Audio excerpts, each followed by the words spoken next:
Hello बच्चों, let's read the question. The question is the temperature inside a refrigerator is T2 degree centigrade and the room temperature is T1 degree centigrade.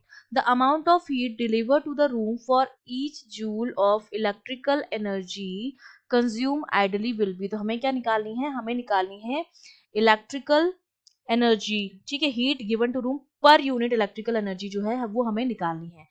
तो देखिए इस question को solve करने के लिए हमारा जो की कॉन्सेप्ट हो जाएगा वो हमारा क्या हो जाएगा. जो हमारा रूम है वो हाई टेम्परेचर पर है तो वो हॉट रिजर्वायर की तरह यूज होगा. ठीक है, ये मेरा रूम है.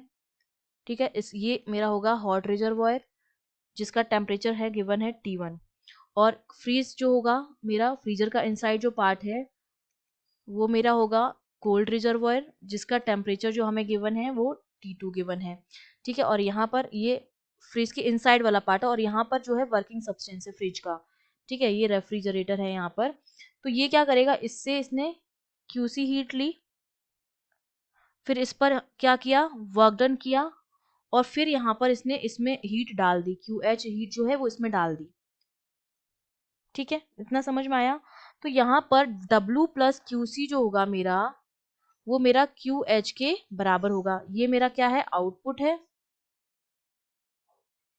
और W मेरा क्या है, इनपुट है, क्योंकि हमें वर्क डन करना पड़ रहा है. ठीक है, तो ये हमारा इनपुट है.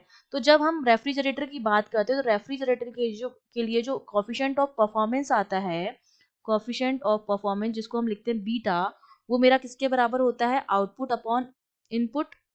ये मेरा बराबर हो जाएगा QC जितनी हीट इसने ली है अपॉन W के बराबर हो जाएगा. ठीक है, तो ये हो जाएगा QC अपॉन W. अब देखिए QC अपॉन W की जगह मैं क्या लिख सकती हूँ, कोफिशिएंट ऑफ परफॉर्मेंस की जगह हम जो टेम्परेचर लिखते हैं वो हम केल्विन में लिखते हैं.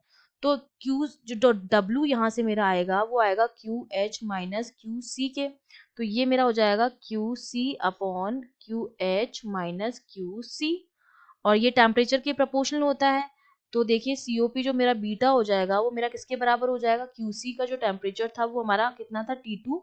तो ये मेरा पास हो जाएगा T2 upon T1 minus T2.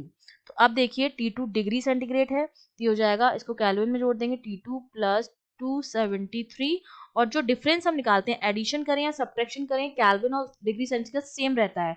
इसको मैं लिख सकती हूँ T1 माइनस T2 के बराबर, क्योंकि इसमें भी हम प्लस 273 ऐड करेंगे, इसमें भी करेंगे, तो दोनों का कैंसिल आउट हो जाएगा. तो ये तो मेरे आ गई बीटा परफॉर्मेंस. अब हमें क्या निकालना है, heat given to room per unit electrical energy. तो बेसिकली हमें कैलकुलेट क्या करना है, हमको कैलकुलेट करना है QH which is heat given to the room per unit electrical energy जो हमारा है वर्क डन. ठीक है, इलेक्ट्रिकल एनर्जी जो होती है वो हमारा इनपुट एनर्जी होती है. जो हमारी इलेक्ट्रिकल एनर्जी होती है वो हमारी इनपुट एनर्जी होती है, और इनपुट में हम क्या दे रहे हैं, वर्क दे रहे हैं. तो वो हमारा किसके बराबर हो जाएगा, W के बराबर हो जाएगा. हमें क्या निकालनी है, हीट गिवन पर यूनिट इलेक्ट्रिकल एनर्जी. हमें QH अपॉन W का रेशियो निकालना है. अब हम जानते हैं कि जो मेरा QH है वो किसके बराबर है, मैंने यहाँ पर लिखा हुआ भी था, QH जो है वो बराबर हो जाएगा W प्लस QC के. ठीक है, QC प्लस W के बराबर है. तो यहाँ से मैं लिख सकती हूँ कि अगर मैं इसको W से डिवाइड कर दूँ, इस पूरी रेशियो को मैं डिवाइड बाय W कर दूँ, डिवाइड बाय W, तो हो जाएगा QH upon W which is equals to QC upon W plus 1. अब इसकी जो वैल्यू है QC अपॉन W, ये हमने क्या निकाला था, बीटा था, इसकी वैल्यू हम पुट कर देते हैं. जो हमने कितनी निकाली थी, QC अपॉन W की वैल्यू हमें मिल जाएगी. तो ये देखिए जो मेरा QH अपॉन W हो जाएगा वो हो जाएगा, QC अपॉन W की वैल्यू लिख देते हैं T2 plus 273 upon T1 minus T2, और ये प्लस का 1. ये मैंने इसकी वैल्यू रख दी. ये मेरा बेसिकली क्या है, बीटा है, और इसकी मैंने वैल्यू पुट कर दी है.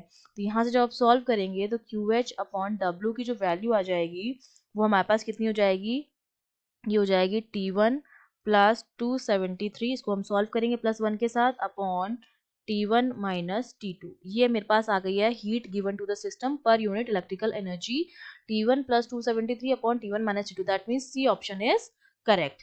I hope you understood well. All the best.